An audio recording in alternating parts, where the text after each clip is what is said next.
কুরআনুল কারীমের আলোচনা শুনলে, কুরআনুল কারীমের আলোচনার মজমায় বসলে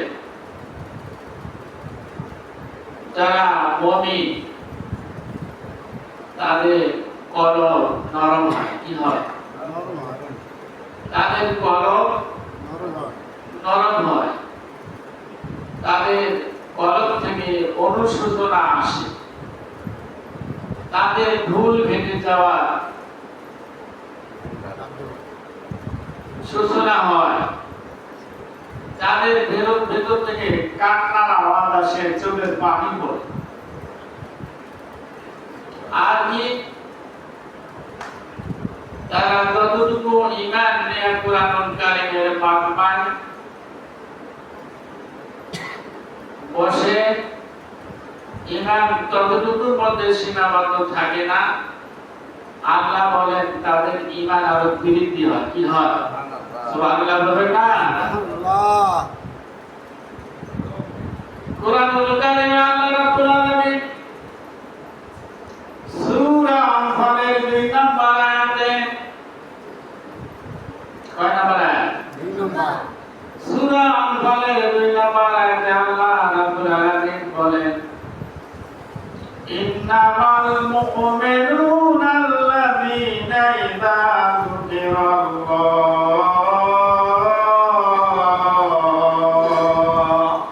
আল্লাহু আকবার। আল্লাহ রাব্বুল আলামিন বলেন তারাই প্রকৃত মুমিন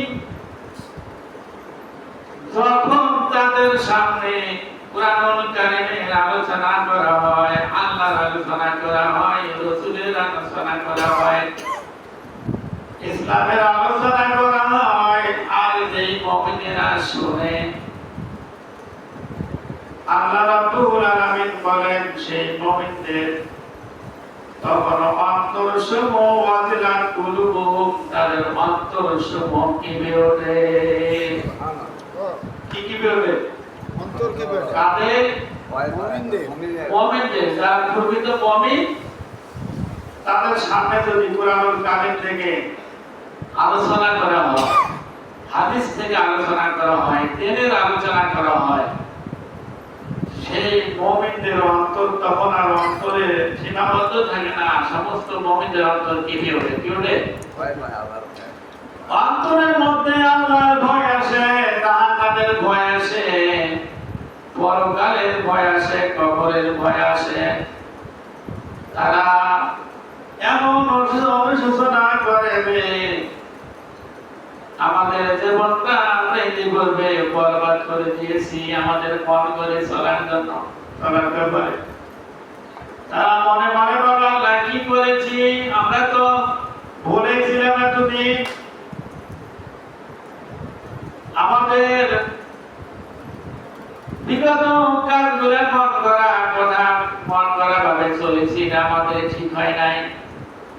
এই অনুশোচনা তাদের অন্তরের মধ্যে জাগ্রত হয়, মনে মনে তারা কান্দে, মনে মনে তারা প্রতিজ্ঞা নেয় যে আল্লাহ ইতিপূর্বে যা হয়েছে আমরা মন করা চলার ব্যাপারে আর করব না। এখন থেকে যা শুনলাম কোরআন হাদিস থেকে সেই মোতাবেক আমরা আমল করে পাবি জিন্দেগি কাটাবো। এটি মুমিনদের অন্তরে কি হয়?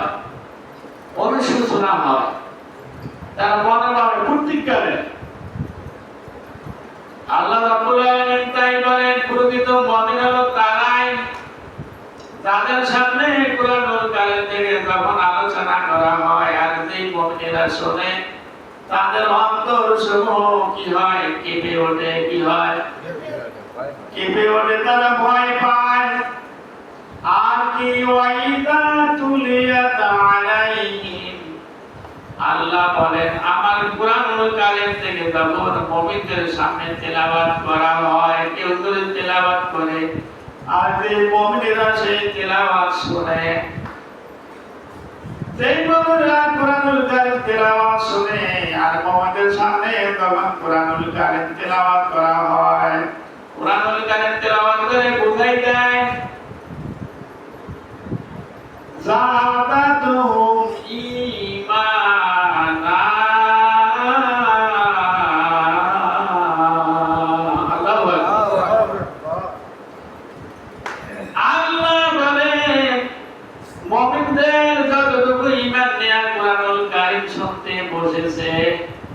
কোরআনের মায়ের তাফসীর মাহফিলে ওই মুমিনদের ঈমান ওই অবস্থায় থাকে না, আরো বৃদ্ধি পায়। মুমিনদের অন্তরে কি হয়? কেঁপে ওঠে, ভয় হয়, আর তাদের ঈমান কি হয়ে যায়? আরো বৃদ্ধি পায়। তাই হলো প্রকৃত মুমিন। আর যাদের ঈমান বৃদ্ধি পায় না, আল্লাহর ভাষায় তারা প্রকৃত মুমিন না। আমরা যতটুকু ঈমান নিয়ে কোরআনুল কারীম শুনতে বসেছি, আমি আশা করি কোরআনুল কারীমের আলোচনা শোনার পর ইনশাআল্লাহ একটু হলেও আমাদের ঈমান বৃদ্ধি পাওয়ার কথা, ঠিক কি না? কিন্তু কোরআনুল কারীম শুনতে হবে সেইভাবে, মনোযোগ দিয়ে শুনতে হবে কোরআনুল কারীম শুরু থেকে শেষ পর্যন্ত। মাঝখানে কোনো কথাবার্তা বলা যাবে না, তারপরে দুনিয়াবি কোনো চিন্তা ভাবনা যেমন আমাদের দিকে নিয়ে যাওয়া যাবে না, ঘুমানো দেওয়া যাবে না। তাহলে শুরু থেকে শেষ পর্যন্ত যদি আমরা কোরআনুল কারীমের মর্মায় বসে কোরআনুল কারীমের আলোচনা শুনি, তাহলে যে ঈমানটুকু নিয়ে আমরা বসেছি ইনশাআল্লাহ আল্লাহ চাইলে আমাদের ঈমান বৃদ্ধি পাওয়ার কথা ইনশাআল্লাহ। আল্লাহ সূরা আনফালের 2 নম্বর আয়াতে সুন্দর করে মুমিনদেরকে জানাই দিয়েছেন এই কথা। আল্লাহ বলেন শুধু তাই নয়, মুমিনদের অন্তর শুধু ভয় পায় না, কেঁপে ওঠে, শেষ হয় না, তাদের ঈমান বৃদ্ধি পায়। শুধু তাই নয়, ওয়া আলা রাব্বিহিম ইয়াতাওয়াক্কালুন।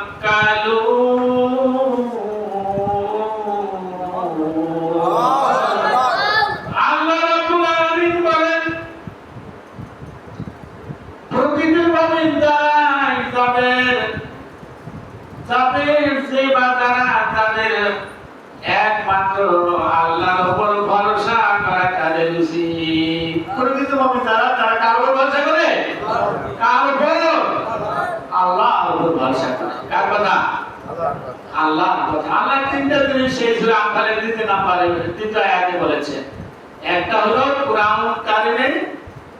কোরআনুল কারীমের আলোচনা শুনলে মুমিনদের কলব কি হয়?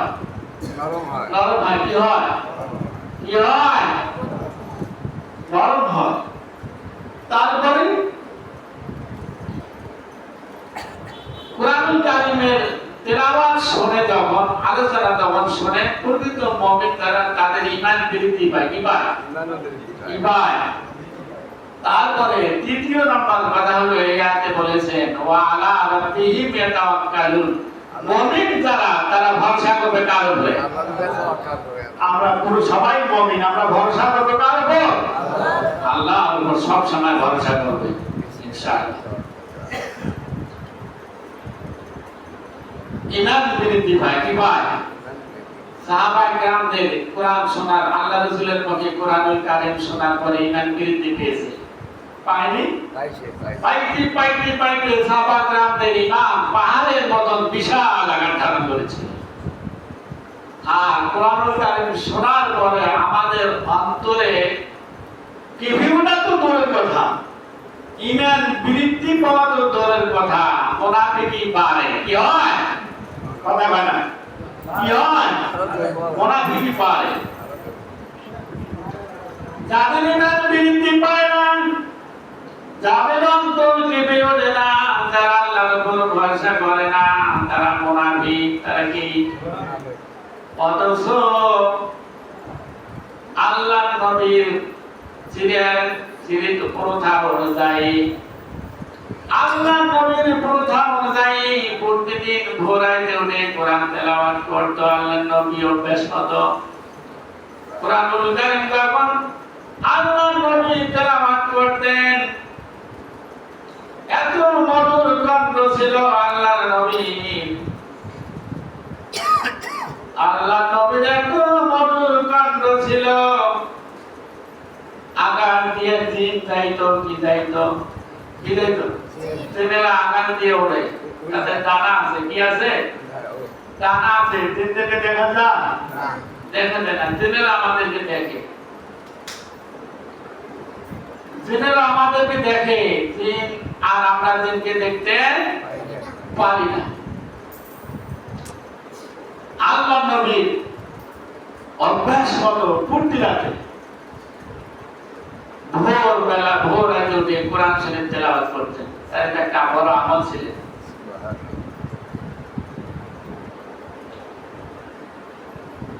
মক্কার কাফের নেতারা আবু জেহেল থেকে শুরু করে উতবা সাহেব, আবু লাহাব, আবু জেহেল, এরা প্রত্যেকেই পূর্তি করে চিন্তা করলেন যে আজকে মুহাম্মাদের কণ্ঠে কোরআন আমি শুনব।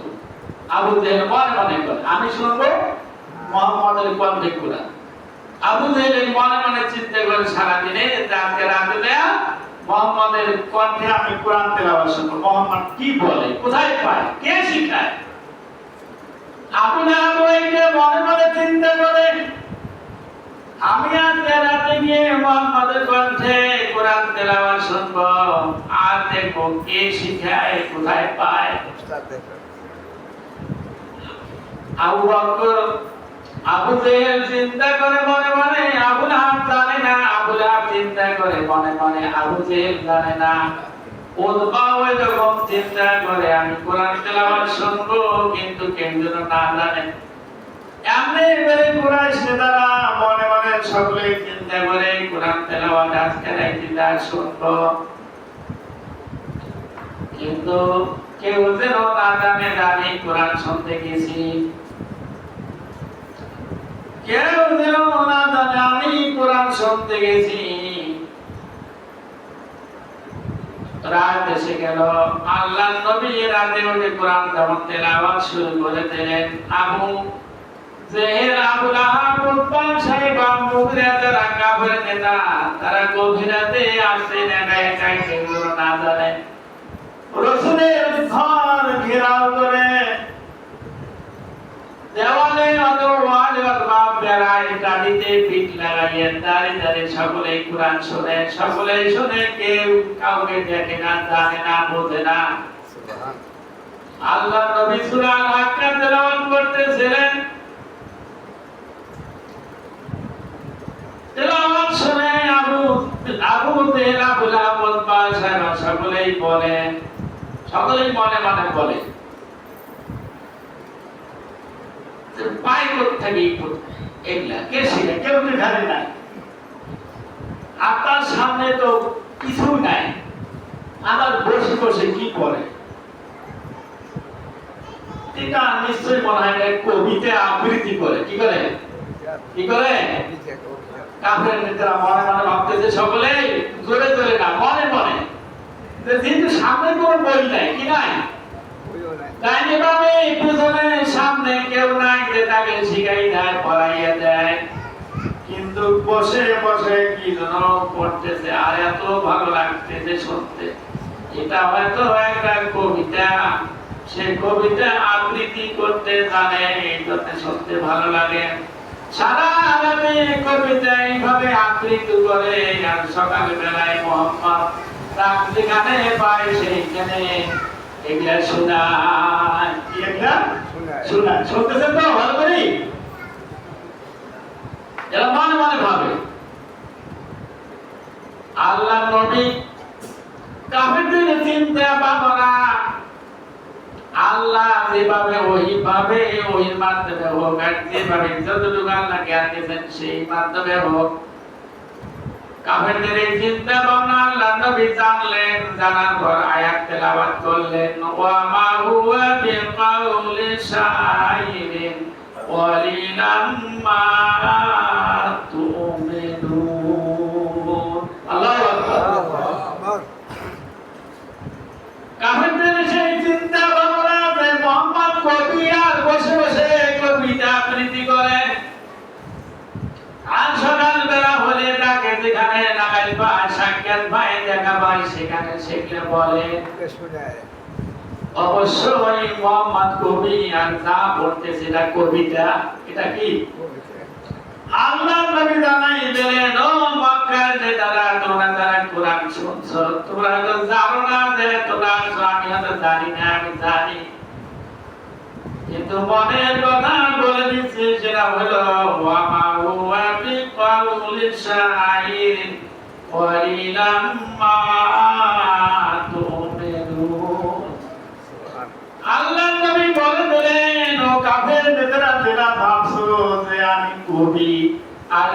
পড়তেছি ওটা কবিতা, এটা কবি, আমি কবিও নয় আর যা পড়তেছি এটা কবিতাও নয়। সুবহানাল্লাহ। কাফের নেতারা ভাবলেন কি ব্যাপার, আমরা তো মনে মনে চিন্তা করতেছি নবী ঠিক জানে কেমনে, মোহাম্মদ কেমনে জানে, মোহাম্মদ তো জানে না যে আজকে আমি কোরআন শুনতেছি। আবু জেহেল মনে মনে ভাবে উতবা জানে না, উতবা মনে মনে ভাবে আবু জেহেল জানে না, আবু লাহাব কেউ কাউকে জানে না। আমরা তো মনে মনে ভাবতেছি যে মোহাম্মদ কবি হয়ে গেছে আর যা পড়তেছে না কবিতা আবৃত্তি করে। আবার তিনি আবার বলতেছেন যে এটা কেমন কথা, আমি কবিও নয় আর যা পড়তেছি এটা কবিতাও নয়। তাইলে অবশ্যই মনের খবর জানে না আমরা এখানে আসছি। মনের খবর জানে কে বলেন তো? এই যে দুনিয়ার মনের খবর আমরা হাত দেখাইতে তাই গণক কি হাত বাড়ি করে দিয়ে দেখি পাওয়া বলি যে আমি যে কি জন্য আসছি আপনি একটু দেখেন তো কি হয়েছে, অথবা হাত দেখায় কি হয়েছে। মনের খবর যিনি বলে দিতে পারেন বা জানেন তাকে আমরা কি বলি? গণক বলি না? কি বলি? গণক বলি না? এখন কাফের নেতারা মনে মনে ভাবতেছে যে এই গণক, কবিতার কবি যদি নয় তাই গণক, তাহলে গাড়ি জ্ঞান করে আমরা আসি আর আমাদের মনের যেটা কল্পনা কল্পনা এটা আবার বলি দিল। আল্লাহ নবী জানতে পেরে বললেন, ও কাফের নেতারা শুনে রাখো, ওয়ালা বিকাউলি কাইনিন কলিলাম মা তাযাক্কারুন। ও কাফের নেতারা শুনে রাখো, মনে রেখো, আমি গণক নই আর না পড়তেছি না গণকের তন্ত্র মন্ত্র নয়। আমা হুয়া বিকাউলি কাহিনীন, আমি গণক নই। কি আমি? আমি গণক নই আর যাহা পড়তেছি এটা গণনা করার কোন তন্ত্র মন্ত্র নয়। কাফের নেতারা চিন্তা করছে ব্যাপারটা কবি ভাবলাম, জবাব দিল কবিও নয়, গণক ভাবলাম মনের কথা বলতেছে আমাদের অন্তরে, আমরা প্রকাশও বললাম না সেটাও বলে দিল আর যে আমি কোন গণক নই। তাহলে এটা কি কি পড়ে? সামনে তো কোনো বইও নাই, কার কাছ থেকে একটা বই আনছে তা পড়তেছে। তাইলে এটা কি? আল্লাহ নবী দাঁত ভাঙা জবাব দিয়ে বলতেছেন, ও কাফের নেতারা শোনো, তানজিলুম মির রাব্বিল আলামিন। আল্লাহু আকবার। আল্লাহ নবী বললেন, ও কাফের নেতারা শোনো, এটা কবিতার কবিতাও নয়, এটা কবির কবিতাও নয়, আর এটা গণকের তন্ত্র মন্ত্র নয় যা আমি তেলাওয়াত করতেছি তোমরা যা শুনতেছ। এটা হলো তানজিলু মির রাব্বিল আলামিন, এটা হলো বহুমাত্রিক জগতের মালিক যিনি সেই আল্লাহ রাব্বুল আলামিনের পক্ষ থেকে একটু একটু করে নাযিল করা কিতাব, একটু একটু করে নাযিল করা কিতাব। সেই কিতাব আমি পড়তেছি যা তোমরা শুনতেছ। ভাইরা আমার, বলতেছিলাম যে ঘটনা সেটা হলো আবু বকর, ওমর, ওসমান, আলী সাহাবারা যারা এই কোরআন আল্লাহ রাসূলের মুখ থেকে শুনেছিল তাদের ঈমান বৃদ্ধি পাইতে পাইতে তাদের ঈমান পাহাড়ের মতো বড় হয়েছিল। একই মুখে একই কণ্ঠে একই কিতাব থেকে আবু লাহাব, উতবা, সাইবা, মুগীরা পুরো মক্কার নেতারা কুরআনুল কারীম শুনে ঈমান আঘাত দূরের কথা, নিজের ভুল ভাঙা তো দূরের কথা, তাদের শয়তানি আরো বেড়ে গেছে। পারে না? তাদের শয়তানি বেড়ে গেছে। আজকেও নবীর উম্মতদের মধ্যে অনেকেই কুরআনুল কারীম থেকে তেলাওয়াত শুনে, কুরআনুল কারীম থেকে তাফসীর শুনে, শোনার পরে কিছু কিছু ঈমানদারদের ঈমান বৃদ্ধি পায়। কি পায়? বৃদ্ধি পায়। তারা পরিকল্পনা নেয়, তারা প্রস্তুতি নেয়, দৃঢ় প্রতিজ্ঞা নেয় যে আমরা যা জীবনে করেছি আর বাকি জীবনে আমরা ভুল করব না। আর কিছু কিছু লোক গোড়াই আলেমদের বিরুদ্ধে বলতে কোরআনের বিরুদ্ধে বলতে সেই তাফসীর মাহফিল থেকে, কোরআনের আলোচনার মাহফিল থেকে তারা চলে যায়। তাদের ইমান বাড়াতে করার কথা, শয়তানি আরো মজবুত হয়ে যায়। আউযুবিল্লাহ মিন যালিক। তাই কোরআনুল কারীমের আলোচনা শুনলে ঈমান কি হয়? কথা বলেন, ঈমান বাড়ে। সকলকে বলতে হবে কি বাড়ে? বৃদ্ধি পায়, ঈমান বাড়ে। আর অন্তর শক্ত থাকে না, নরম হয়। কি হয়? নরম হয়ে যায়। আর তারা প্রতিজ্ঞা করে যে আমরা ভরসা করব কার উপর? কার উপর? আমরা ভরসা করব সব সময় আল্লাহর উপর। আল্লাহ আমাদের সকলকে আল্লাহর উপর হর হামেশা ভরসা করার তৌফিক দান করুন। সকলকে আল্লাহ আল্লাহ রাব্বুল আলামিন অতটুকু বলে শেষ করেন নাই। আল্লাহ রাব্বুল আলামিন সূরা আরাফের 7 নম্বর আয়াত, কত নম্বর আয়াত? 7 নম্বর আয়াত। সূরা আরাফের 20 নম্বর আয়াতে আল্লাহ রাব্বুল আলামিন বলেছেন, ওয়া ইযা কুরিয়াল কুরআনু ফাসতামি'উ লাহু ওয়া আনসিতু লাআল্লাকুম তুরহামুন। আল্লাহ রাব্বুল আলামিন বলেন, ও আমার বান্দারা, আমার পক্ষ থেকে যেই কিতাব আমি তোমাদের জন্য নাযিল করেছি, সেই কুরআনুল কারীম, সেই কিতাব থেকে যখন তোমাদের সামনে কোরআন তেলাওয়াত করে কেউ যে কোনো কেউ যখন কোরআন তেলাওয়াত করে, এই তেলাওয়াত যখন তোমার কানে পড়বে অথবা কোরআন তেলাওয়াতের মাধ্যমে যখন তোমরা পড়বে, ফাসতামিউ, আল্লাহ বলেছেন তা ওই কুরআনুল কারীম শোনো তোমরা মনোযোগ দিয়া। কি দিয়া? বোঝেন নাই বুঝি? কুরআনুল কারীম যখন তোমাদের সামনে তেলাওয়াত করবে কেউ, তাইলে সেই তেলাওয়াতকৃত আয়াত অথবা সেই জায়গাটা, সেই সূরাটা ফাসতামিউ, আল্লাহ আদেশ করেছেন তোমাদেরকে যে তোমরা সেই আয়াত, সেই সূরা, সেই জায়গাটা মনোযোগ দিয়ে শ্রবণ করো। কার কথা? আল্লাহর কথা। এটা আদেশ। কার আদেশ? কার উপর? বান্দাদের উপর। কার উপর? বান্দাদের উপর আল্লাহ আদেশ করেছে। আমার কুরআনুল কারীম যখন তোমাদের সামনে তেলাওয়াত করবে, যে কোনো কেউ যে কোনো জায়গায়, সেই তেলাওয়াতের সময় কুরআনুল কারীম তোমরা মনোযোগ দিয়ে শোনো। কি শোনো?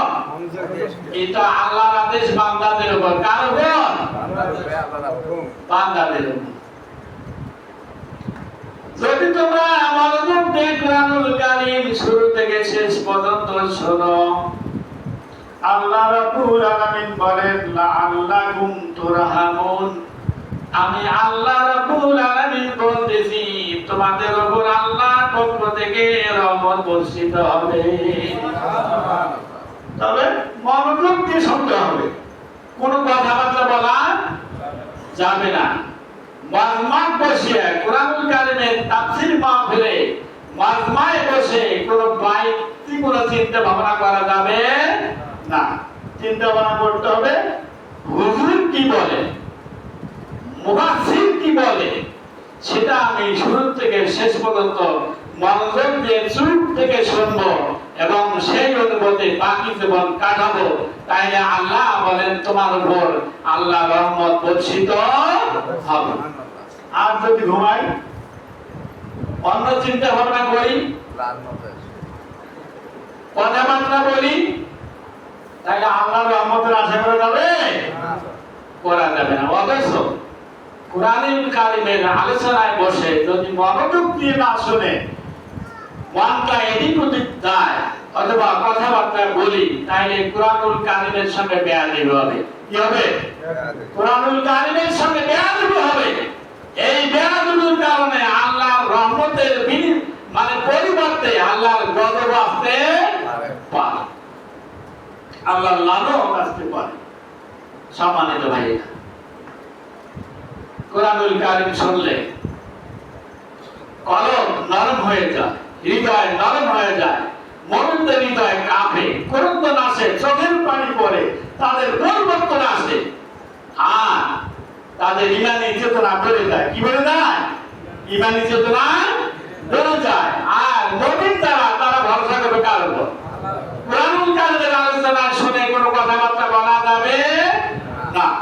চুপ থেকে মনোযোগ দিয়ে কোরআনুল কারীমের আলোচনা শুরু থেকে শেষ পর্যন্ত শুনলে আল্লাহর রহমত বর্ষিত হওয়ার বেশি সম্ভাবনা। সম্মানিত দিনী ভাই সাহেব, এতক্ষণ থেকে আলোচনার ভূমিকা আলোচনা শুনলেন।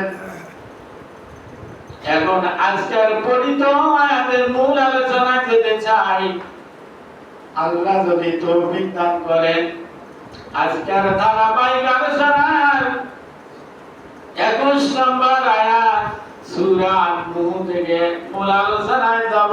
আমরা মনোযোগ দিয়ে তা শুনব, বাকি জীবনে তা আমরা আমল করার প্রতিজ্ঞা নেব ইনশাআল্লাহ।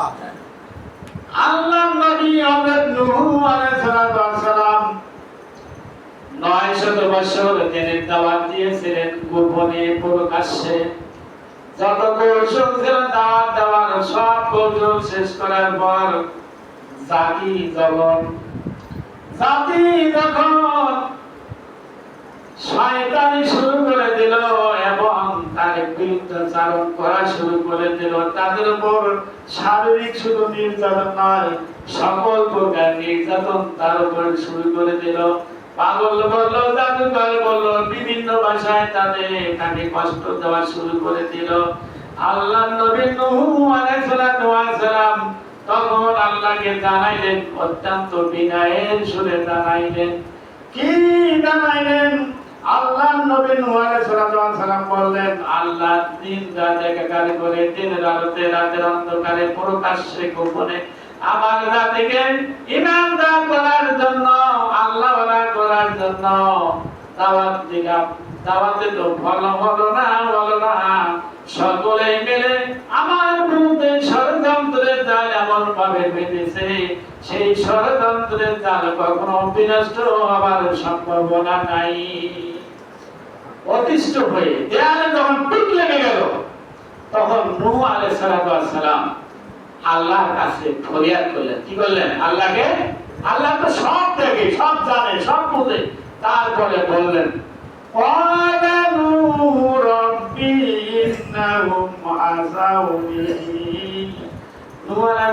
আল্লাহকে বলেন, আল্লাহ আমার জাতি ঈমান আনার দূরের কথা, আমার বিরুদ্ধে আচরণ তারা শুরু করে দিয়েছে, আমার উপর সমস্ত নির্যাতন তারা শুরু করে দিয়েছে। এখন আপনাকে জানাইলাম, এখন করণীয় আপনার। জাতি হিদায়াতের সম্ভাবনা আমি আর পাচ্ছি না খুঁজে। নূহ আলাইহিস সালাম বলেন, ওয়াত্তাবাউ মান লাম ইয়াজিদহু মালুহু। নূহ আলাইহিস সালাম বললেন, আমার কথা জাতি শুনে না, শুনে ওই সমস্ত জাতির নেতার কথা, সেই নাতিদের সমাজের মধ্যে, সেই নেতাদের সমাজের মধ্যে সম্পদ আছে। কি আছে? কথা বলে, কি আছে? সম্পদ আছে, টাকা পয়সা আছে, বাড়ি ঘর ভালো, আবার গাড়ি বাড়ি আছে, তাদের সন্তান সন্ততি একেবারে প্রচুর। সেই নেতাদের, সেই মানুষদের কথা শুনে জাতি আমার কথা একেবারেই শোনে না, কান দেয় না। সমাজের মধ্যে যারা বড়লোক, সমাজের মধ্যে যারা নিরঞ্জন গরিব মানুষ, তারা আসলে বড়দেরকে ভয় পায়। ভয় পায় না? কথা বল, ভয় পায় না? ভয় পায়, হিসেব নিকেশ করি চলে। তাদের একটাই কল্পনা, যদি বড়লোকদের কথাবার্তা না শুনে চলি, তাইলে আমার সকাল হইলে তাদের কাছে আমাদেরকে কি অথবা দেওয়া লাগতে পারে, আমাদের ঠেকা সব সময় আমরা বিপদে আছি।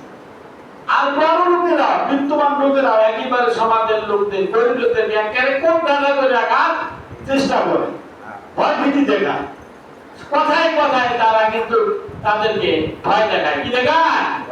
ভয় দেখায়। ওই সময় নূহ জাতি সমাজের বিত্তবান লোকদের কথা শুনতো, আর নূহ এত ভাবে দাওয়াত দেয়, নূর কথা শোনে না। নূহ আলাইহিস সালাম বললেন, ওই কথা আল্লাহ আমার কথা শুনে না, অথচ সমাজের যারা বড় লোক, অর্থ বলে বলিয়া তাদের সয় সম্পদ বেশি, বাড়ি ঘর ভালো, তাদের ছেলে আওলাদ অনেক, তাদের কথায় জাতি শুনে আমার কথা শোনে না, তাদের ইত্তেবা করে, তাদের অনুসরণ করে। ওয়ামাকারু মাকারান কুব্বারা,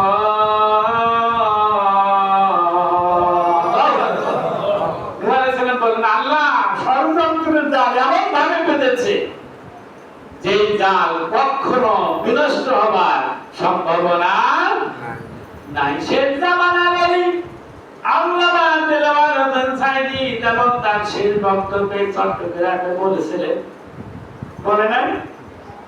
বাতিলেরা এমন ষড়যন্ত্রের জাল পেতেছে, এমন অন্ধকার ঘনিয়ে আসছে, আমাবাস্যারা কালো কালো অন্ধকার, যার চোখে সাথে হওয়া অসম্ভব। বলেন না?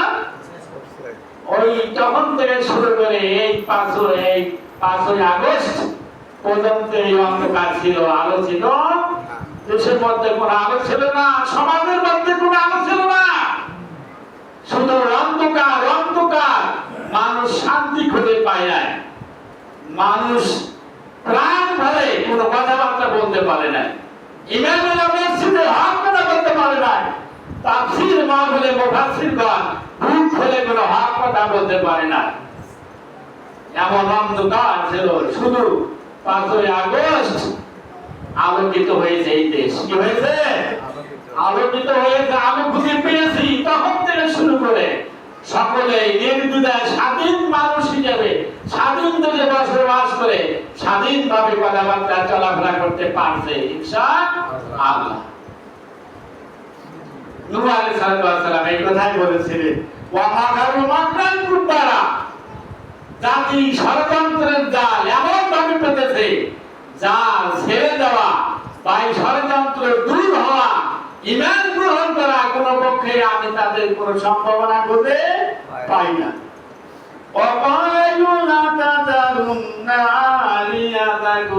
সমাজের লোকেরা, নেতারা বলতেছে সাধারণ মানুষদেরকে, খবরদার খবরদার, নূহ যে কোথায় বলুক, যেভাবেই বলুক, যে কৌশলে বলুক, হাত ধরে বলুক, পা ধরে বলুক, রাতের গোপনে বলুক, দিনের আলোতে বলুক না কেন, খবরদার খবরদার, তোমাদের ইলাহ যারা, তাদেরকে এতদিন পূজা করে আসছি, এতদিন তাদেরকে পূজা করে আসছি, সেইগুলা আমাদের প্রকৃত ইলাহ, এদেরকে কোনদিন তোমরা ত্যাগ করে নূহর কথাই ঈমান রাখবে না।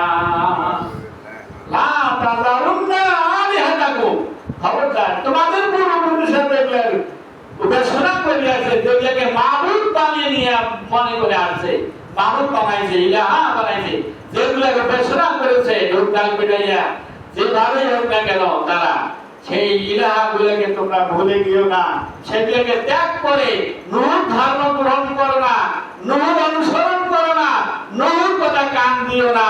সমাজের বিত্তবান লোকেরা সাধারণ মানুষদেরকে এইভাবে চাপ দেয়।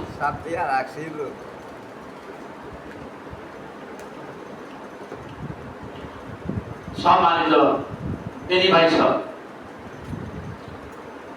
আমাদের সমাজের মধ্যে কিছু কিছু বাম আর রাম লোকেরা আছে, তারা এইভাবে সাধারণ হীনচ্ছিন্ন মানুষগুলোকে, দুর্বল মানুষগুলোকে এইভাবে পেছন থেকে গুঁতে মেরে কোন ঠাসা করে রাখতে চায়। আমরা তাদের উপর ভরসা করব না, তাদের কথায় কান দেব না, আমরা ভরসা করবো একমাত্র কার উপর? আল্লাহর উপর ভরসা করব। আল্লাহর কিতাব থেকে বলবো সেই অনুপাতে বাকি জীবন ইনশাআল্লাহ আমল করে পরবালি দেওয়ার চেষ্টা করবে ইনশাআল্লাহ। আলোচনা বাকি আলোচনা ইনশাআল্লাহ আগামী শুক্রবার আপনারা সকলে আসবেন। আপনারা প্রাণ